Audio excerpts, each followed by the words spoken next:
Part 8, working on his hand now.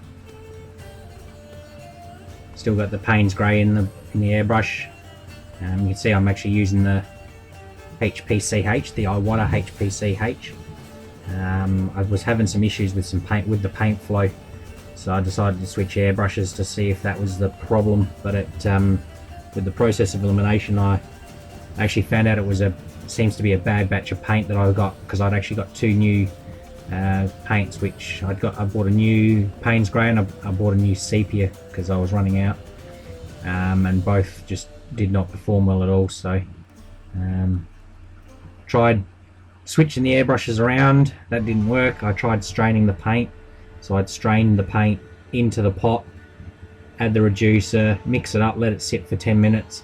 I then strained the paint into the airbrush and it was still no good. So I actually tried some old paint that I had that I was using for the beginning of the project, and that ran fine. So like I said, process of elimination, I worked out it was a bad batch of paint. So I've since bought a new Payne's Grey and a new sepia, but I haven't tried them yet. But fingers crossed, everything's back to normal. But yeah, these paints are pretty much going to have to chuck out, I think. So I did struggle through the arm a fair bit, because trying to pull the detail was a little bit difficult when the airbrush kept clogging every couple of probably 10-15 seconds. You pull the trigger and nothing had come out, and then all of a sudden they'd just release a whole heap of paint, which is not something you want to happen when you're trying to do fiddly little detail. And sometimes I'd pull the trigger back, waiting for the paint to come out, and all that come out was a bit of reducer because the paint's been held back. So a bit of a nightmare trying to do this part, but it's all part of the fun, I guess.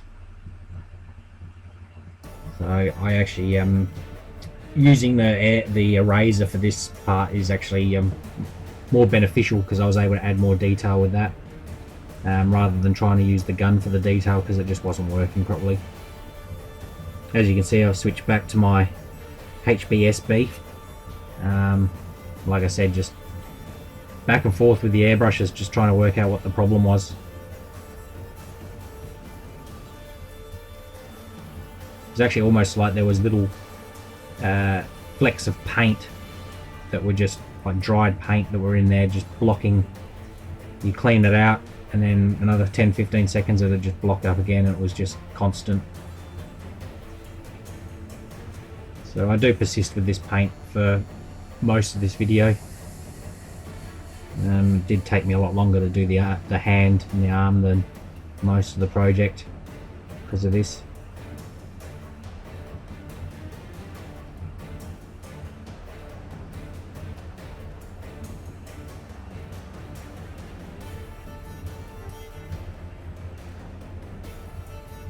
I guess working with an airbrush, it's such a finicky little tool, it's all part of the journey, I guess. It's never going to run 100% all the time, so you've got to expect things like this. It's such a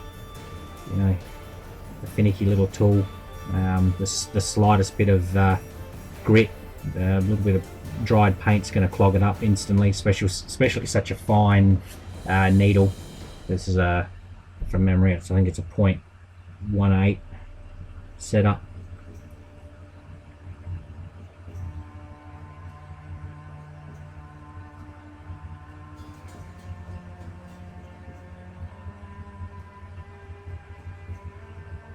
It's suggested that once you mix your paint, you let it sit for 10 to 15 minutes, and maybe even a bit longer, for it to all settle. And yeah, I never usually do that myself. I've never had to do it. And in this instance it didn't work anyway, because there was an issue with the paint.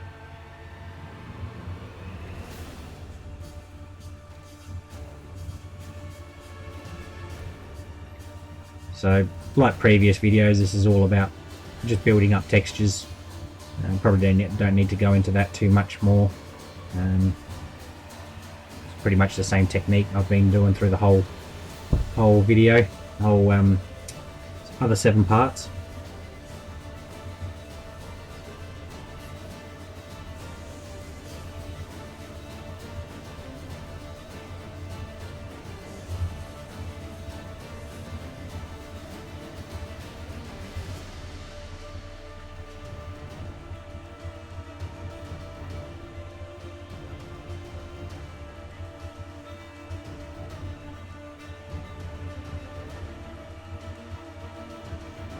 I just mentioned again, got that paper laid over the rest of the project just to protect it. I don't want my hands rubbing, because I rest my hands on the actual project. If they get a little bit sweaty or they get any reducer on them, I don't want to, it will rub off some of what you've done, so I just use that to protect it.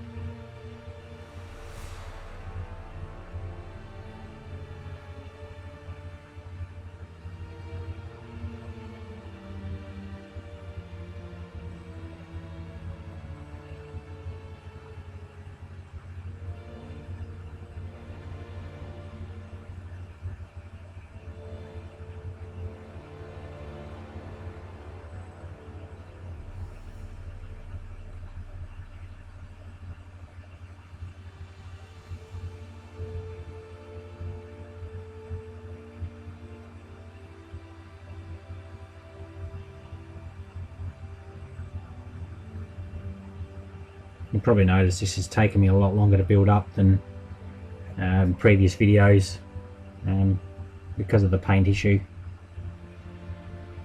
I'm going to switch to my sepia. This is still the old sepia, so this runs a lot better at the moment.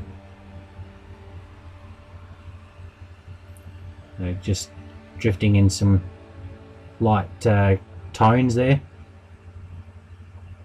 It's going to set up my base for putting the orange over. So this is the new sepia, and this is where I start running into some issues. But as I was saying, I've just drifted a bit of sepia on there. The orange that I'm going to add to it later is going to drift across that, and it's just going to react nicely with it. It's going to give it a nice base for the orange to work over.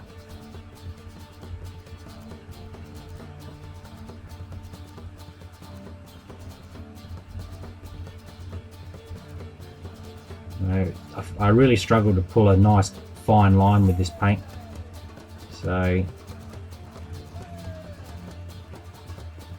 it does kind of appear to be a bit of a struggle, unfortunately.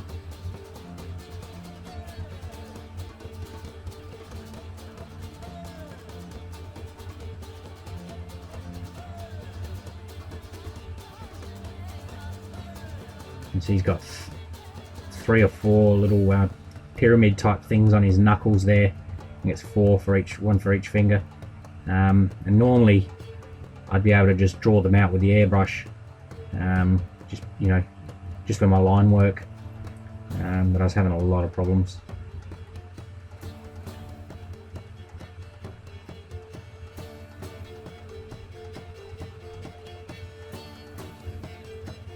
So if you've mixed your paint right, generally the moment you start pulling the trigger back, there should be the finest little bit of paint coming out, so you can create some really nice fine lines.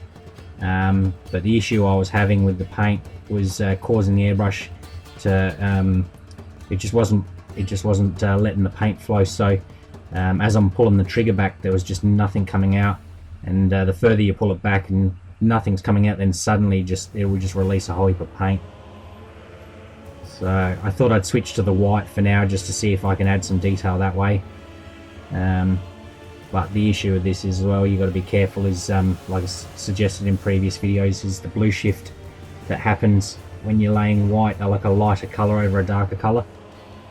It's probably not going to be much of an issue anyway, because I can add the orange over top of it to blend it in. So here I've adding injury ochre and my orange together, just to work over the faces, just to colour them in a bit because they've you know, they're catching a fair bit of light from the bottom right corner, which the light source, as previously said, is from a fire, which is out of frame. You don't see the fire, but you get the gist of the lighting that comes up through there, that there is a fire there.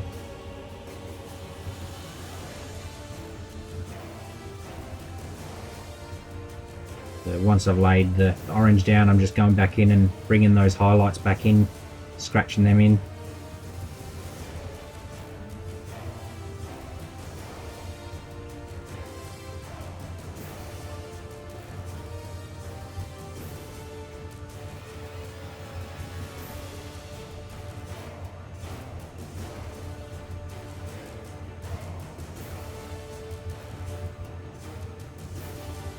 Back to the sepia again.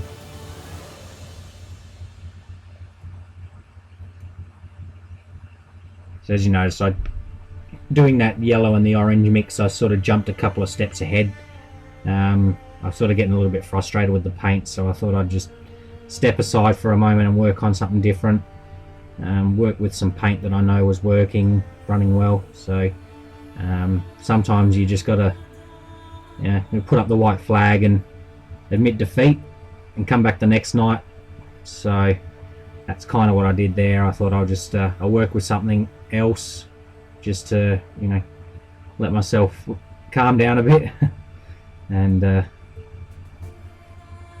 just see what the next step's going to look like. Anyway, it's just helps with the progress of the painting. Anyway, you can sort of get the gist of what's coming and what it's going to look like, and it helps you get a little bit more excited about you know, progressing through the piece.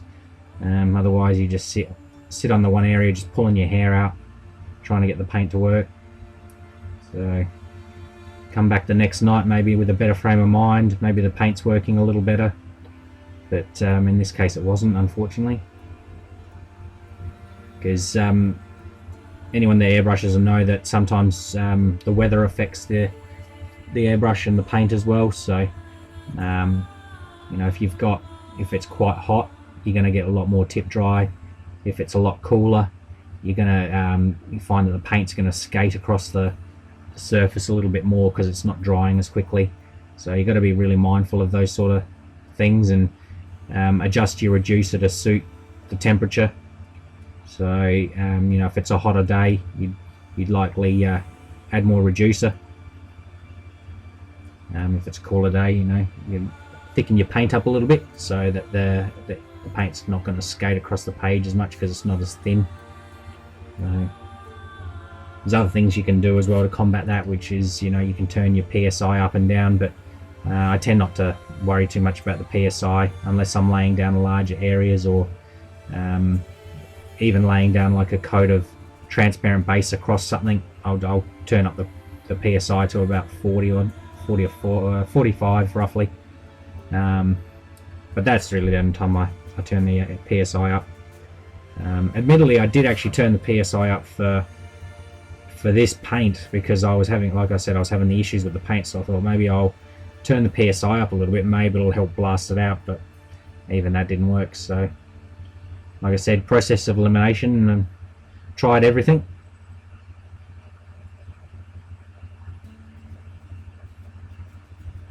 I did get there in the end. It's just took a lot of persistence and ended up with a lot less hair. So this one I decided to use my white mix but add a little bit of orange to it. That sort of helps combat the blue shift. But even with the orange in it, it just still did come up a little bit milky. But that's fine. I can, like I said, later further down the track, I'm gonna do a wash over with orange paint just to knock that all back. So yeah, this is the new Payne's Grey. So this is where all the issues really started.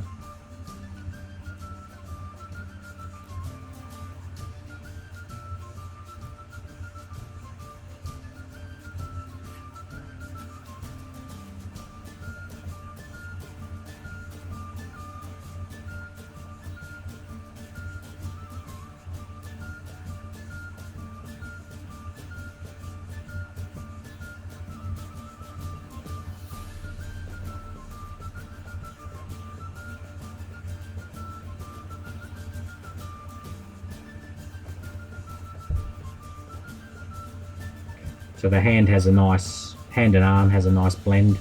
So you've got the sepia on the bottom half, obviously there to set up for the glow of the flames, for me to add the orange through there. So that's the base I've used for that. But then the top half, because that's catching more of the moonlight, I'm using the cooler colours. So I've got the Payne's Grey laid down there, which is there as a base as well, for me to lay down a violet colour.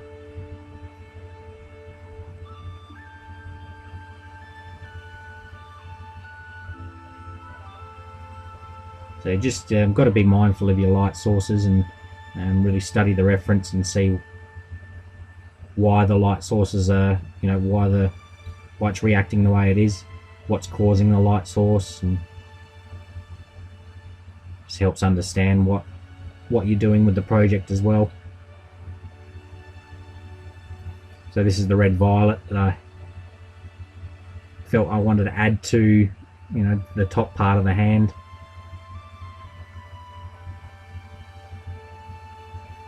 Top part of the arm. That same red violet mix works well in through the heads as well. So now I'm going to bring the orange in through the bottom part of the arm and the hand. So obviously emulating the light source from the flames at the bottom right corner. It really helps to bring the arm out as well. Really gives it that depth.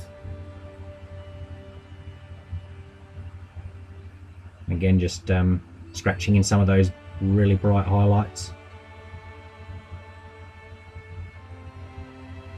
So I've actually added a bit of white to the airbrush now.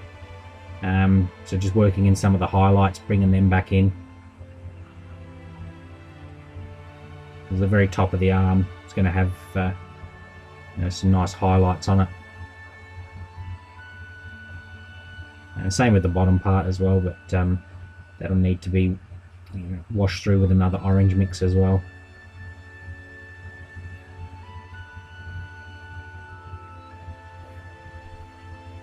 But using that white over the violet and the Payne's Grey works really well, without having to tidy it up, because it's the blue shift works well there. Switching back to my sepia. Just going to try and slowly darken some of these detailed areas up. The textures, bring textures back in. We're using it's the Gerald Mendez texture stencil. So I thought I'd give that a go on the arm. It's got some nice sharp textures on there.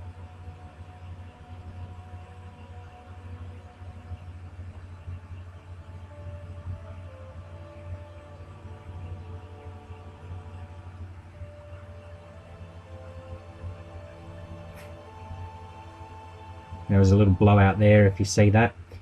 That was what I was dealing with, unfortunately. You think you're about to lay down a really nice fine little bit of detail, then suddenly a whole chunk of paint just blasts out and spoils the piece. I'm kind of lucky with this one though, because it's so detailed. I can actually hide any mistakes like that in the detail, but anything with less detail, you can really screw something up. So I was kind of lucky in that regard. I think that's why I like working with so much detail, because you can hide all the mistakes. Because I do make a lot of mistakes when I'm painting. It's all part of it. Best way to learn is to make mistakes. So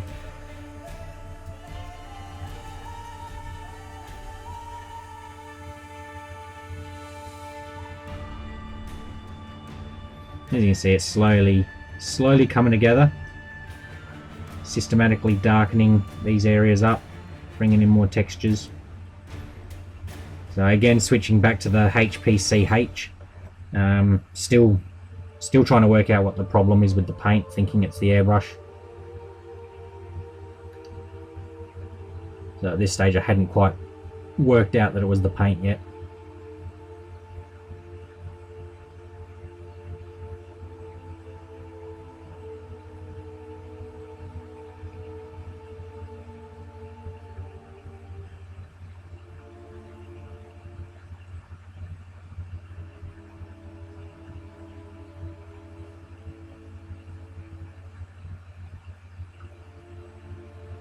can see there I'm really struggling to lay down any lines there, so all those times I'm pulling away from the page, I'm actually behind the scenes trying to clean the airbrush and blast the paint back through, so back flushing the airbrush,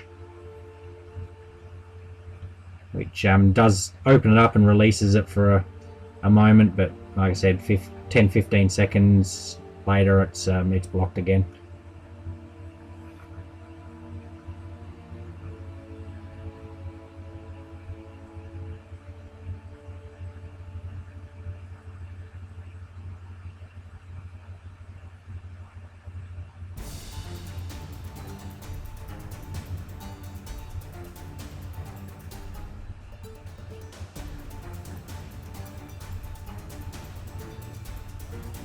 So I bought some new deep bruised purple as well. I thought that would be a nice colour to introduce to really darken up some of these detailed areas, because laying that over a sepia or even a Payne's grey, you can really get it looking dark, so it's almost black. But while doing that, you can also use it to tint things in that nice violet colour, a nice purple. So switching to some Old Bone White. I like the Old Bone White over the actual normal white because it's already got a bit of an orangey brown tone to it, so it kind of helps combat against the blue shift as well straight out the bottle. Obviously reduce it, don't use it straight out the bottle or it's going to be pretty hard to use, but it already has that little bit of a brown tone to it, so it's really great to use over pretty much anything. So I'm using it even over the Payne's grey there, just just stops that blue shift a little bit. You'll still get the blue shift, but it just won't be as noticeable. Just interacts with the other colours so much better.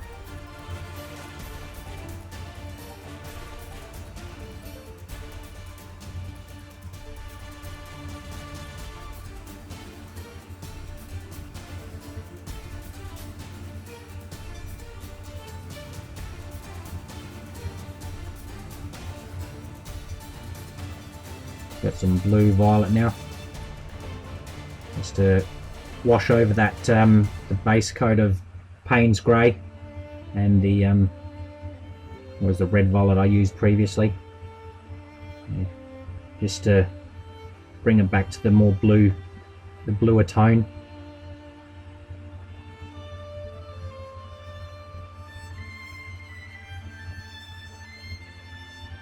Just highlighting some areas.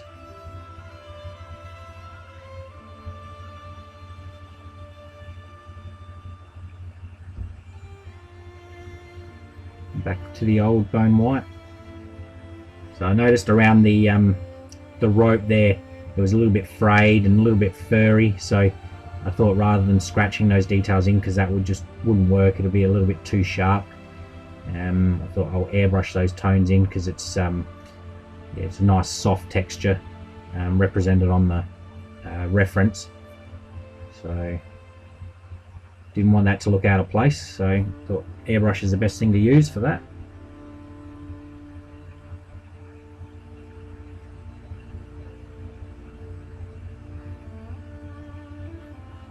And also adding this white really helps to bring the arm forward on the picture, which is great. So here I'm introducing more orange, which helps neutralize the blue shift from the white that I've added, so that just knocks that blue back down a bit, and the highlight still stays there, but just knocks it back a little bit. And back to the sepia to try and darken this rope up.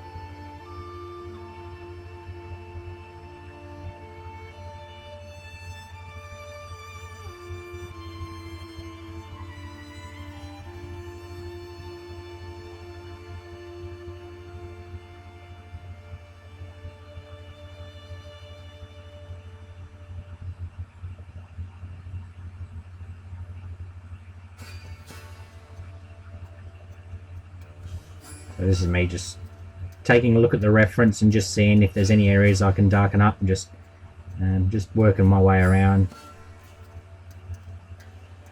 Just trying to systematically darken it up. Adding a little bit more detail again to areas that might have missed.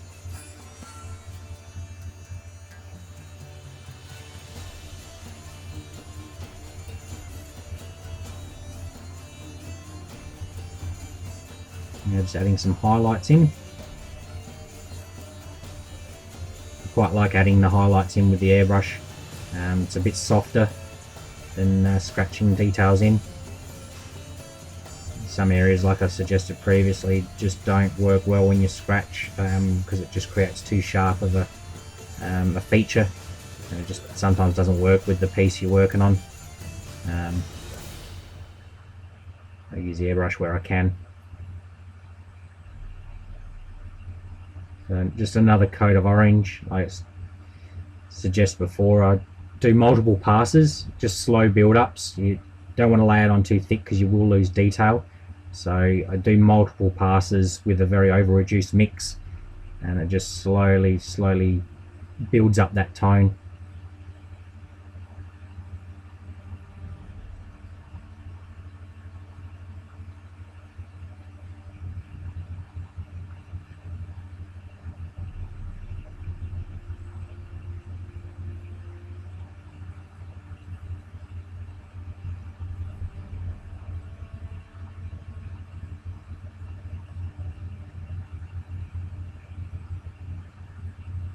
Got some white in there again, just bringing those highlights back in, because I kind of lost them when I added my orange mix.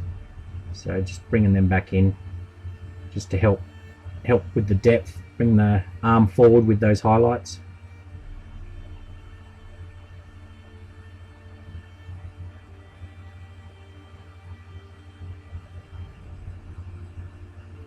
I quite like the injury ochre. It's got it's a bit of a dirtier mix of orange, so it seems to be a bit more well, a bit like it's more of a yellow mix, but it seems a bit brownish as well. I use that to add some more more tone to it. You can see it's darkened the knuckles up a bit. So now just using the Payne's grey to go in and work some of those cooler details in.